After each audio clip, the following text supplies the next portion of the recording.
It's a great privilege to spend thousands and thousands and thousands of hours in the business that I lead across the world, trying to help clients wrestle to the ground the trilemma of achieving sustainable growth whilst allowing our planet and people to thrive.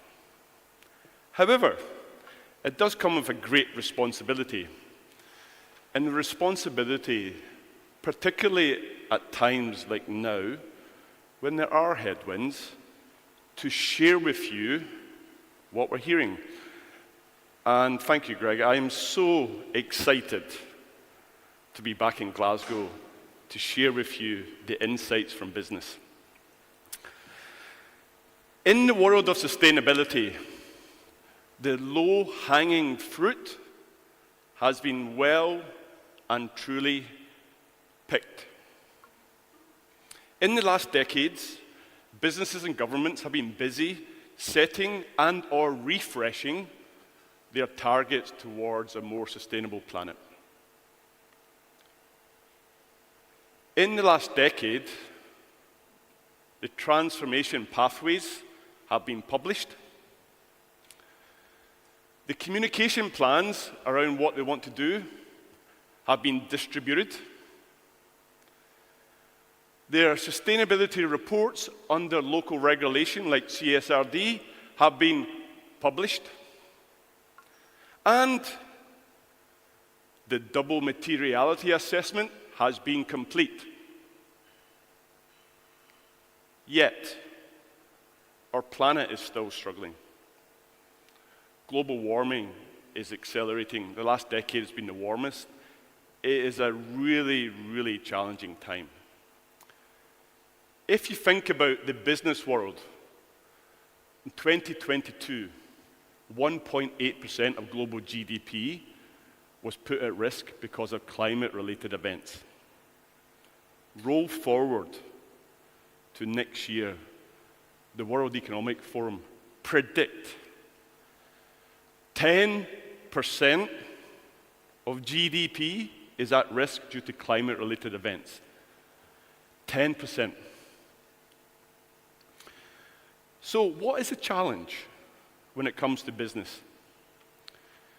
Sustainability needs to find and access new value pools to move to action. Sustainability needs to hyper-collaborate across business. Sustainability needs to find new alliances to move to action.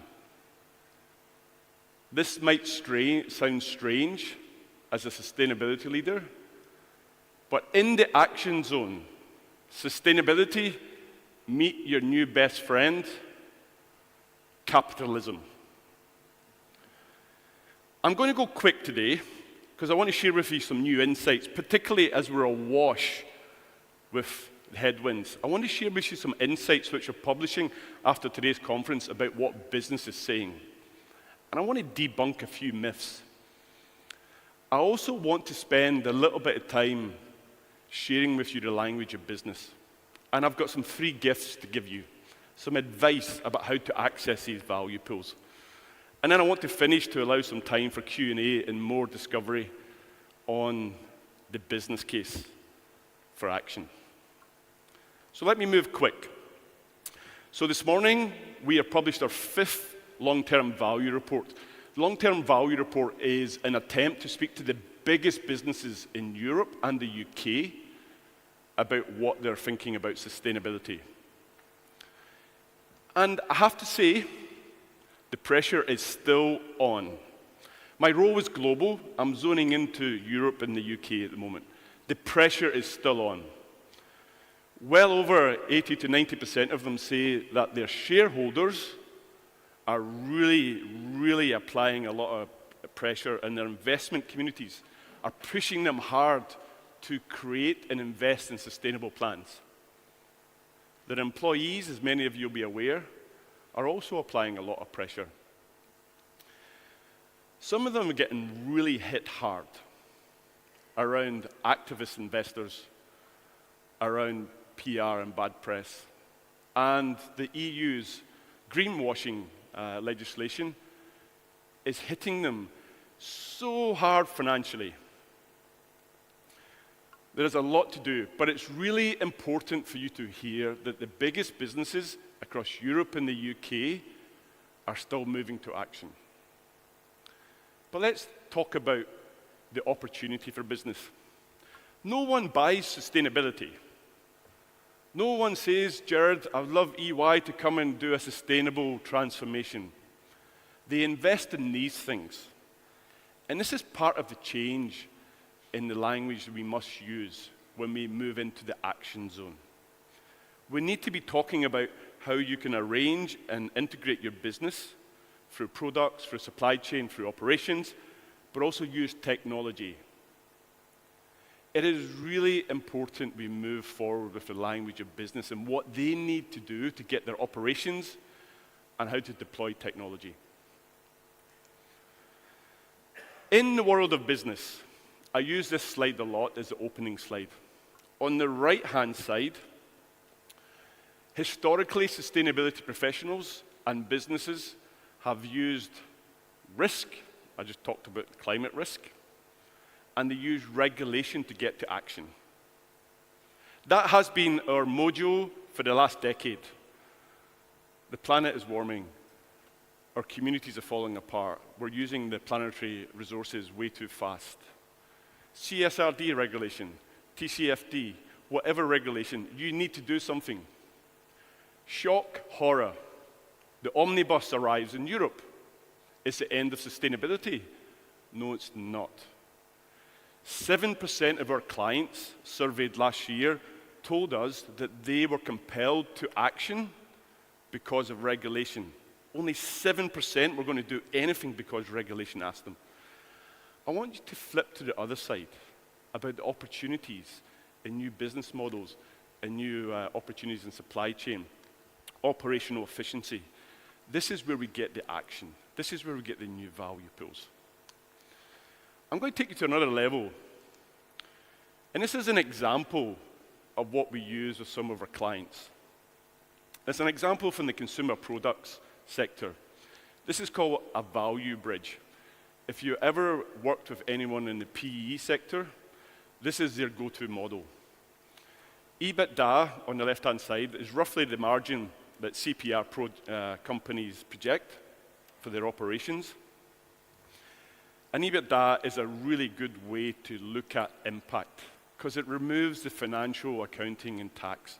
It goes into the operations. Speaking the language of business, what we lay out for our clients and what I'm considering that you might want to start using is on the right-hand side, the risk agenda. What's the cost of doing nothing? I just gave you some figures around the GDP. It's really damaging. If you don't get them on that, which you won't, because we all have an optimism bias when it comes to risk, let's go to the other side and talk about the opportunity in the value bridge. This is the language that we need to start talking when it comes to moving into the action zone. And I'm sorry, folks, this is a bespoke game. This is a game of detail. This is a game of getting into the nitty-gritty of the business, the sector, their customers, the regulators, the geographies to make this work. But this is the tools that we have to deploy to get access to the capital. So, finally, in my last few seconds, I've got 3 more slides. Is there any CSOs or anyone in the room who has a CSO responsibility? Stick your hand up. It's quite a shy bunch, and I'll tell you why it's quite a shy bunch. 6 years ago, this role was created. It was celebrated. It was the most important role, elevated to the board, often combined by strategy. We did a survey of global CSOs across 2,000 organizations last year. 60% of them were thinking about leaving or were super unhappy. In a decade, we've created a role, elevated to the board, and made it so depressed that it doesn't want to hang around. Why? because they're really struggling to move beyond the reporting, the regulation into action. CSOs, there is a need for hyper-collaboration to get to action. And I just lay that diagram to talk about some of the interplays across enterprises and boards. So it's no longer a one individual game. It's a game of team. I want to share with you the final slide, which is the business case. The business case for organizations that lead in sustainable related growth is compelling. Our research shows that the valuation of organizations that truly and genuinely move forward with sustainable practices across their entire enterprises, integrated beyond the top-down plan, in general, is 1.8 times better off. If there's any CFOs in the room, this is the number. If you want to transform your organization to make it more profitable, more resilient, this is the business case.